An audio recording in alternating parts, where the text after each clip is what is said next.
ஊராட்சி மன்ற தலைவர் அவர்களே, அன்பு சகோதரர் இளவரசர் அவர்களே, அண்ணன் சண்முகன் அவர்களே, வைஸ் பிரசிடென்ட் ஏகேடி மாமா அவர்களே மற்றும் இந்த ஊர் பொதுமக்கள் அனைவரையும் வருக வருக என வரவேற்று இந்த நாடு போற்று 4 ஆண்டு தொடரட்டும் பல்லாண்டு இந்த கூட்டத்தை தொடர்ந்து நாம் நடத்தி கொண்டிருக்கிறோம். நமது கள்ளக்குறிச்சி ஒன்றியத்திலே பெருமங்கலத்து கிராமத்திலே நடத்துவது என்பது மிகவும் பெருமையாக உள்ளது. திராவிட மாடல் நாயகர் மாண்புமிகு தமிழ்நாடு முதலமைச்சர் தளபதியார் அவர்கள் ஆணைக்கிணங்கவும், தமிழ்நாடு துணை முதலமைச்சர் மாண்புமிகு அண்ணன் உதயநிதி ஸ்டாலின் அவர்களின் வழிகாட்டுதலின்படியும்,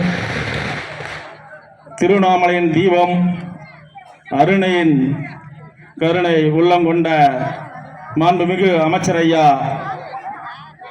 அவர்களின் வழிகாட்டுதலின்படியும், நான் வணங்கும் முதல் கடவுள் மாண்புமிகு மாவட்ட கழக செயலாளர் எங்கள் அண்ணன் வசந்தம் எம்எல்ஏ அவர்களின் ஆலோசனையின்படியும் இந்த 4 ஆண்டு போற்றும் தொடரட்டும் பல்லாண்டு என இந்த கூட்டம் முதலிலே 2021 அடிமை அதிமுக ஆட்சி நம்மளை ஆண்டு கொண்டிருந்தது.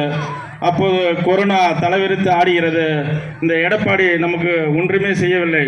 21 நமது இந்தியாவிலே முதல்வருக்கெல்லாம் முதல்வர் ஆட்சிக்கு வருகிறார். வந்தவுடனே இந்த கொரோனா காலகட்டத்தில் நாம் அனைவரும் தவித்து கொண்டு இருந்தோம். அது அனைவரும் அறிந்தது ஒன்று. அப்போது இந்த உலகத்திலேயே எந்த முதலமைச்சரும் கொரோனா வார்டுக்கு சென்று மக்களை சந்திக்கவில்லை. நம் முதல்வர் அந்த கொரோனா ட்ரெஸ்ஸை போட்டுக்கொண்டு பாதிக்கப்பட்ட கொரோனா வார்டுக்கு சென்று உள்ளே சென்று நம் முதல்வர் பார்த்தார். பார்த்துவிட்டு மக்கள் அவதிப்படுகிறார்கள் என்று அந்த கொரோனா காலகட்டத்தில் நமக்கு நிவாரண நிதியாக 4000 அறிவிக்கிறார். பின்னர் 4000 அறிவிக்கிறார். அறிவித்த உடன் மக்கள் பாதிக்க